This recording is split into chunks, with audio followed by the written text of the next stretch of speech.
नमस्कार। आकाशवाणी से प्रस्तुत है समाचार संध्या।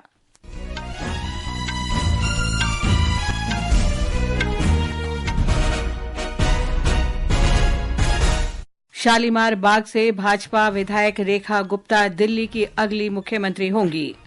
भारत और अर्जेंटीना ने लिथियम उत्पादन और खनन में सहयोग को मजबूत करने के लिए समझौता ज्ञापन पर हस्ताक्षर किए।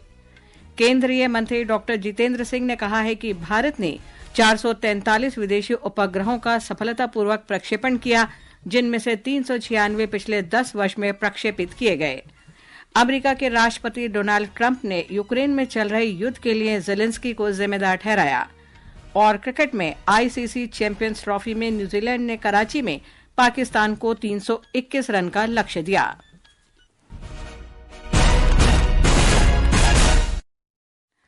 समाचार संध्या के साथ मैं लवलीन निगम। श्रीमती रेखा गुप्ता दिल्ली की नई मुख्यमंत्री होंगी। नई दिल्ली में आज शाम प्रदेश भारतीय जनता पार्टी विधायक दल की बैठक के बाद उनके नाम की घोषणा की गई। हाल ही में विधानसभा चुनाव में श्रीमती रेखा गुप्ता ने शालीमार बाग सीट से जीत दर्ज की थी।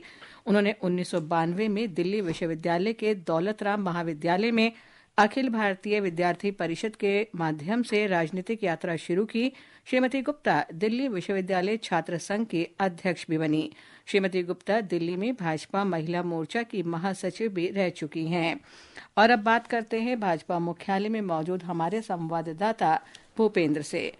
जी भूपेंद्र, मुख्यमंत्री का नाम सामने जो आया है, उसके बाद पदाधिकारियों और कार्यकर्ताओं के बीच क्या प्रतिक्रिया है? जी लवलीन, 8 फरवरी को नतीजे आने के बाद से ये लगातार कयास लगाए जा रहे थे कि दिल्ली का अगला मुख्यमंत्री कौन होगा। और आज जो है ये जितने भी कयास लगाए जा रहे थे ये थम गए और मुख्यमंत्री के तौर पे रेखा गुप्ता को चुना गया है। और नाम का खुलासा होते ही दिल्ली भाजपा कार्यालय में जश्न का माहौल फैल गया। ढोल नगाड़े बजाए जाने लगे और कार्यकर्ता आपस में मिठाइयां बांटते हुए नजर आए।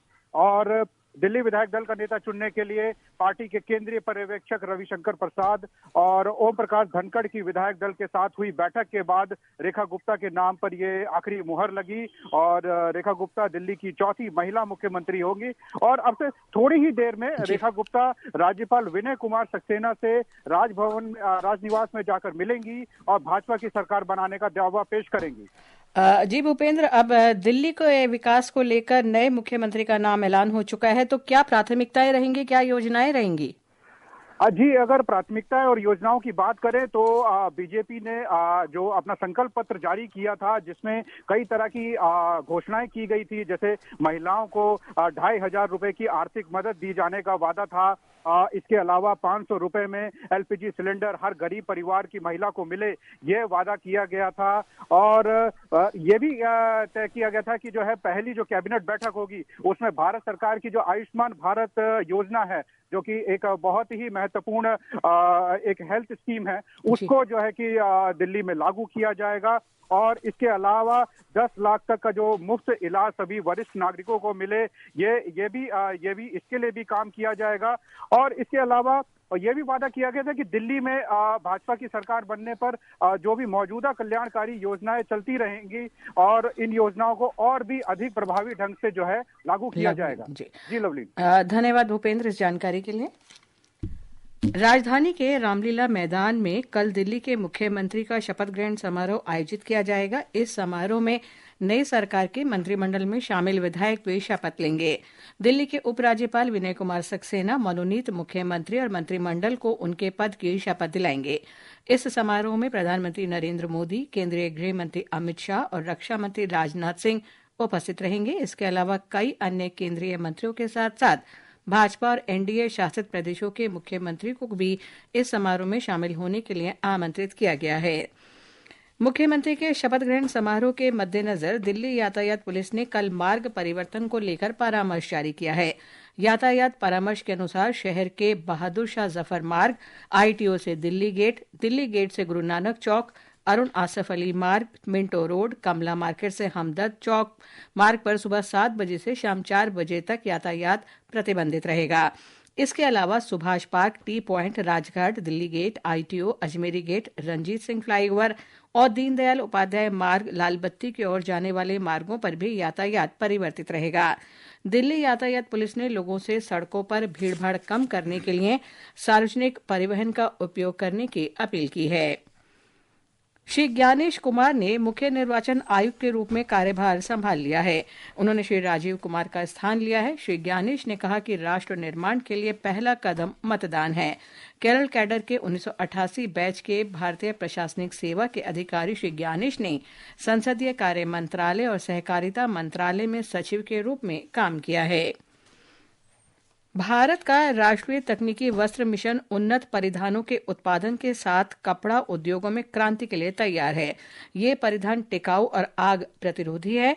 हरियाणा के भिवानी में आज वस्त्र और विज्ञान प्रौद्योगिकी संस्थान में राष्ट्रीय वस्त्र सम्मेलन में मिशन निदेशक अशोक मल्होत्रा ने कहा कि नवीन सामग्रियों का जल्द ही बड़े पैमाने पर निर्माण किया जाएगा। इकोसिस्टम एक बनना चाहिए जिसके अंदर पहले तो ट्रेंड इंजीनियर मिलने चाहिए टेक्निकल टेक्सटाइल में, फिर आपको वर्कर भी ट्रेंड मिलना चाहिए, मशीनरी भी बननी चाहिए इंडिया में, और फिर रिसर्च होनी चाहिए जिसमें हम अपने प्रोसेस को खुद डेवलप करें। तो ये सारा करने के लिए भारत में गवर्नमेंट ने 1480 करोड़ का बजट रखा हुआ है। रिजर्व बैंक ने आरबीआई डेटा नाम से एक मोबाइल ऐप शुरू किया है जो लोगों को भारतीय अर्थव्यवस्था से संबंधित व्यापक आर्थिक और वित्तीय आंकड़े उपलब्ध कराएगा।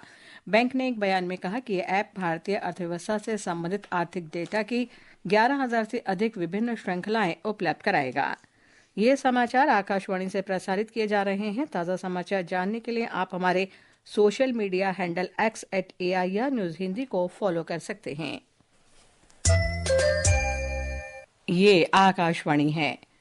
भारत और अर्जेंटीना ने आज लिथियम अन्वेषण और खनन में सहयोग को मजबूत करने के लिए समझौता ज्ञापन पर हस्ताक्षर किए। कोयला और खान मंत्री जी किशन रेड्डी द्वारा आज नई दिल्ली में अर्जेंटीना देश में कैटामार्का के गवर्नर राउल एलेजांद्रो जलील के साथ आयोजित बैठक के दौरान समझौते पर हस्ताक्षर हुए। बैठक के दौरान खनन क्षेत्र में सहयोग बढ़ाने के लिए विशेष रूप से लिथियम अन्वेषण और निवेश के अवसरों पर चर्चा हुई। केंद्र ने 15वें वित्त आयोग के अंतर्गत आज बिहार, हरियाणा और सिक्किम के ग्रामीण स्थानीय निकायों के लिए वित्तीय वर्ष 2024-25 के लिए अनुदान जारी किए। बिहार को 821 करोड़ रुपए से अधिक की अप्रयुक्त अनुदान की दूसरी किस्त और लगभग 48 करोड़ रुपए की अप्रयुक्त अनुदान की पहली किस्त का रोका हुआ हिस्सा मिला है। हरियाणा में ग्रामीण स्थानीय निकायों को 202 करोड़ रुपए से अधिक अनुदान की दूसरी किस्त और 7.5 करोड़ रुपए से अधिक के अनुदान की पहली किस्त को रोका हुआ हिस्सा मिलेगा। सिक्किम को वित्त वर्ष 2024-25 के दौरान 6 करोड़ रुपए से अधिक के अनुदान की दूसरी किस्त प्राप्त हुई है। ग्रामीण विकास मंत्री शिवराज सिंह चौहान ने कहा है कि सरकार ने ग्रामीण नागरिकों के जीवन को अधिक आरामदायक बनाने के लिए कई क्रांतिकारी योजनाएं शुरू की हैं। उन्होंने कहा कि इन योजनाओं ने देश की अर्थव्यवस्था को गति दी है। श्री सिंह ने नई दिल्ली में अफ्रीकी एशियाई ग्रामीण विकास संगठन के एक कार्यक्रम में कहा कि भारत संगठन को अपने समर्थन के साथ ग्रामीण समुदाय को सशक्त बनाएगा। मैं आरडीओ को धन्यवाद देना चाहता हूं जो हमारे क्षेत्रों में ग्रामीण समुदायों के सामने आने वाली चुनौतियों का समाधान करने के लिए सामूहिक समर्पण को दर्शाता है। परिवर्तनकारी समाधान तलाशने और मजबूत साझेदारी को बढ़ावा देने के प्रति आरडीओ की प्रतिबद्धता, एकता और प्रगति के लिए दक्षिण दक्षिण और त्रिकोणीय सहयोग की भावना का प्रमाण है जो आरडीओ को परिभाषित करता है और जो भारत के लिए भी एक मंत्र है। विज्ञान और प्रौद्योगिकी मंत्री डॉक्टर जितेंद्र सिंह ने कहा है कि देश विभिन्न क्षेत्रों में नेतृत्व और अग्रणी नवाचारों की पेशकश करके वैश्विक मानक स्थापित कर रहा है। एक साक्षात्कार में उन्होंने कहा कि स्पेस डॉकिंग प्रयोग भारत की तकनीकी प्रगति का प्रमाण है जो गगनयान, चंद्रयान 4 और भारतीय अंतरिक्ष स्टेशन सहित भविष्य के अंतरिक्ष मिशनों का मार्ग प्रशस्त करता है। उन्होंने कहा कि भारत ने 443 विदेशी उपग्रहों को सफलतापूर्वक प्रक्षेपित किया है, जिनमें से 396 को पिछले 10 वर्ष में प्रक्षेपित किया गया। राजस्थान के उप मुख्यमंत्री और वित्त मंत्री दिया कुमारी ने कहा है कि सरकार राज्य को $350 अरब की अर्थव्यवस्था बनाने के लिए प्रतिबद्ध है और उसने पिछली बजट घोषणाओं में से 73% को पूरा कर लिया है। राज्य विधानसभा में वित्त वर्ष 2025-26 के लिए पहला हरित बजट पेश करते हुए उन्होंने आगामी वर्ष में 1.25 लाख सरकारी पदों और 1.5 लाख निजी क्षेत्र की नौकरियों के लिए भर्ती की घोषणा की। और अब खबरें महाकुंभ से।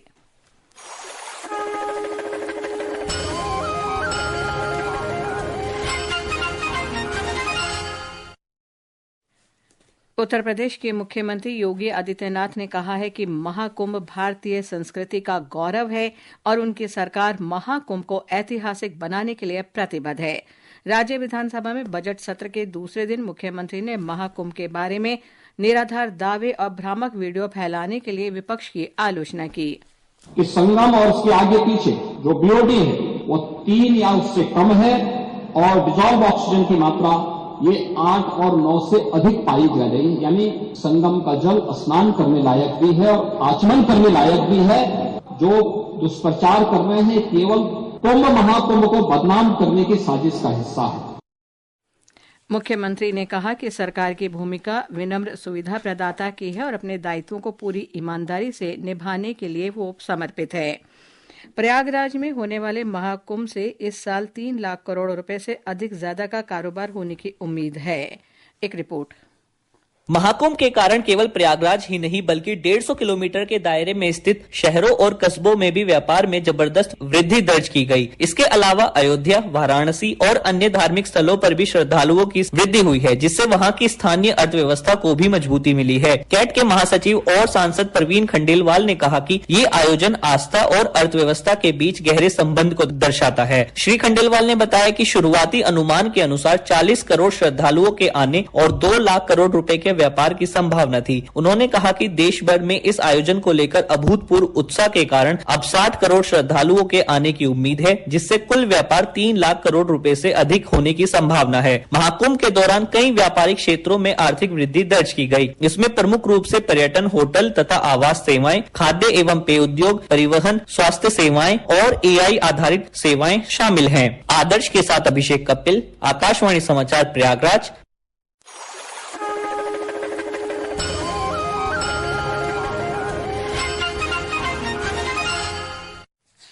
अमेरिका के राष्ट्रपति डोनाल्ड ट्रंप ने आज यूक्रेन के राष्ट्रपति वोलोदिमीर जेलेंस्की के खिलाफ अपना अब तक का सबसे कड़ा रुख अपनाया।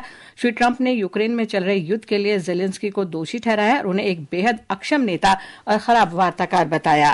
कराची में ICC चैंपियंस ट्रॉफी के पहले मैच में न्यूजीलैंड ने वर्तमान चैंपियन पाकिस्तान को 321 रन का लक्ष्य दिया है।